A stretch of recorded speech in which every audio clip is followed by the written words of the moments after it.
શરૂઆત કરીશું મહત્વપૂર્ણ સમાચાર સાથે। ભારતીય જનતા પાર્ટીને 6 વર્ષ બાદ નવા રાષ્ટ્રીય અધ્યક્ષ મળવા જઈ રહ્યા છે। સોમવારે ભાજપના રાષ્ટ્રીય કાર્યકારી અધ્યક્ષ નીતિન નબીને દિલ્હી સ્થિત પક્ષના મુખ્ય મથકે રાષ્ટ્રીય અધ્યક્ષ પદ માટે ઉમેદવારી પત્ર ભર્યું હતું।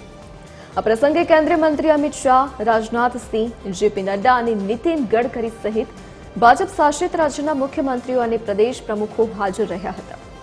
નીતિન નબીન ભાજપના રાષ્ટ્રીય અધ્યક્ષ તરીકે બિનહરીફ ચૂંટાયા બાદ આજે નીતિન નબીનના નામની સત્તાવાર જાહેરાત થશે।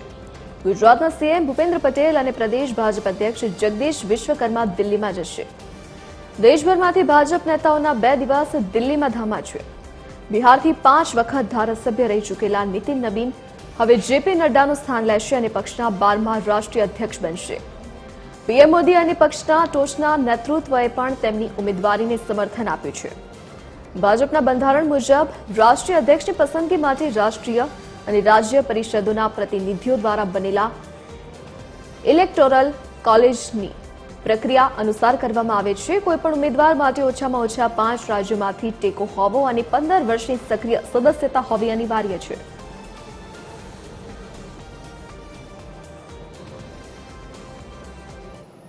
ये प्रक्रिया में हम लोग बार बार आए हैं और हर साल जब भी 2-3 साल के बाद में होता है चुनावी प्रक्रिया इसी प्रकार से होती है। हर एक राज्य से जो राष्ट्रीय परिषद के सदस्य होते हैं वो अपने आप नॉमिनेशन करते हैं और उसका समर्थन जाहिर करते हैं और फिर कल उसका परिणाम आएगा। बहुत अच्छा, भारतीय जनता पार्टी के लिए ये दिन बहुत बड़ा है कि सबसे युवा नेतृत्व को ये जिम्मेदारी दी गई है और वो अच्छे से आने वाले समय में प्रधानमंत्री जी के साथ में मिलकर पार्टी का और संगठन का दोनों काम अच्छे से करेंगे।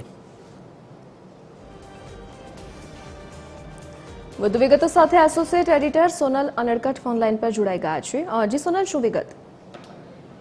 જી, ભાજપને 6 વર્ષના અંતે નવા રાષ્ટ્રીય અધ્યક્ષ અને ખાસ કરીને યુવા રાષ્ટ્રીય અધ્યક્ષ મળવા જઈ રહ્યા છે। નીતિન નબીનના નામની જે ઘોષણા છે તે આજે ઓફિશિયલી કરવામાં આવશે। મહત્વનું છે કે ભાજપ હંમેશા પારદર્શક ચૂંટણી પ્રક્રિયામાં માનતું હોય છે અને તે અંતર્ગત આજે જે સત્તાવાર નામની જાહેરાત છે ચૂંટણી પ્રક્રિયા બાદ કરવામાં આવશે। મહત્વનું છે કે આ 2 દિવસ દરમિયાન જે ચૂંટણી પ્રક્રિયા છે તે અંતર્ગત દેશભરમાંથી અને ખાસ કરીને ગુજરાતમાંથી પણ જે ભાજપના નેતાઓ છે તેઓ મતદાન પ્રક્રિયામાં ભાગ લેવા માટે થઈ અને પહોંચ્યા છે। ગુજરાતની જો વાત કરીએ તો ગુજરાતના મુખ્યમંત્રી ભૂપેન્દ્ર પટેલ અને સાથે સાથે જ જે પ્રદેશ ભાજપ અધ્યક્ષ જગદીશ વિશ્વકર્મા ઉપરાંત સંગઠન મહામંત્રી રત્નાકરજી જે છે તે સહિતના જે હોદ્દેદારો અને સાથે સાથે જે નેતાઓ છે તેઓ ગુજરાત ખાતે પહોંચ્યા છે।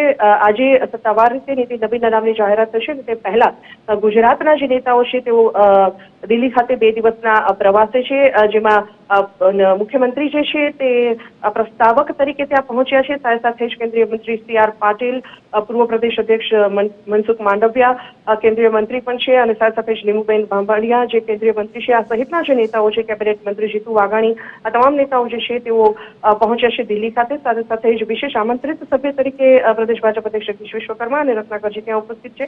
આ ઉપરાંત જે અન્ય નેતાઓ છે, દર્શનાબેન જરદોશ, પ્રદીપસિંહ જાડેજા, પૂર્વ પ્રદેશ ઉપાધ્યક્ષ રહેલા ભાવનાબેન દવે, આ તમામ નેતાઓ ત્યાં પહોંચ્યા છે અને આ 2 દિવસ દરમિયાન તેઓ ચૂંટણી પ્રક્રિયામાં ભાગ લેશે। મહત્વનું છે કે આજે નીતિન નબીનના નામની અધ્યક્ષ તરીકે સત્તાવાર જાહેરાત કરવામાં આવશે।